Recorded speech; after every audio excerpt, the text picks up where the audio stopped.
Para sa kuya ko na mas bata sa akin. Ikaw ay laging nadadapa nung ikaw ay mutahin at uhuging bata. Tinutukso ng mga walang magawa, Carlong ng payatot, bansag niya.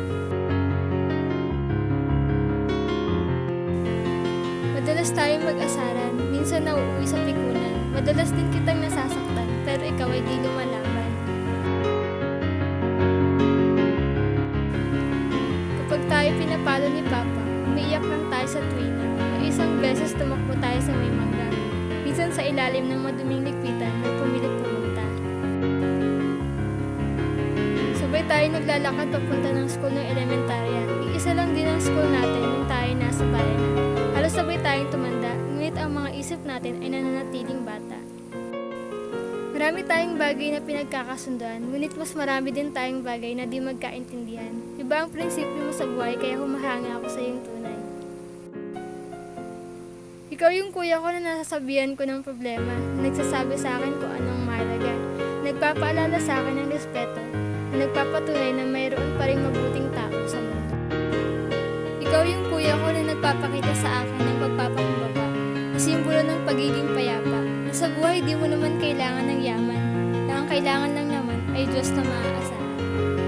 Ikaw yung kuya ko na hindi man magaling sa aspetong akademiko, sa aspetong teknikal, ikaw naman ay matalino. Mas magandang umuwi ka sa bahay kasi mas marami nagagawa ang iyong kamay. Ikaw yung kuya ko na tumulong sa akin makapag-review, kaya ang motto ko ay I owe you. Na dahil doon sinisisi ko rin ang sarili ko kaya ayaw mo nang tumuntong sa kolehiyo. Ikaw yung kuya ko na lagi kong pinapakinggan, na lagi akong pinagpapasensyahan. Para na rin kita isang kaibigan kung minsan naman ay isang kakwentuhan. Ikaw yung kuya ko na sobrang kalmado magsalita, parang walang emosyon kahit galit na kung minsan gusto ko sa'yo magpatulong dahil madalas umuusok ang aking ilong. Ikaw yung kuya ko na napakamaunawain, na kung minsan di ko na rin gusto intindihin kung bakit ka ganyan sa amin, may mga ibang bagay na gusto kang piliin. Ikaw yung kuya ko na unang nagpakita sa amin ng pananampalataya, na una ring nakaramdam ng pangungutya. Mula sa bibig namin di pa nakakakilala sa totoong Diyos na siyang lumikha.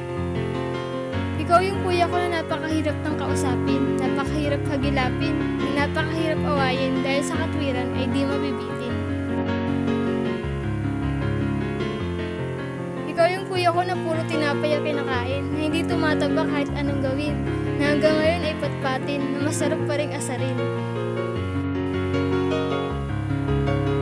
Ikaw yung kuya ko na nagpapaalala sa akin na ang tao ay nagbabago, na ang tao ay natututo, na ang lahat ay may dahilan, na ang lahat ay dapat ingatan. Ikaw yung kuya ko na nagparamdam sa akin na nagkakamali ako, na dapat ayusin ko ang aking punto, na dapat di ako sumuko, mundo man ay gumuho. Ikaw yung kuya ko na kahit anong mangyari ay gagabay sa akin, na sa susunod na buhay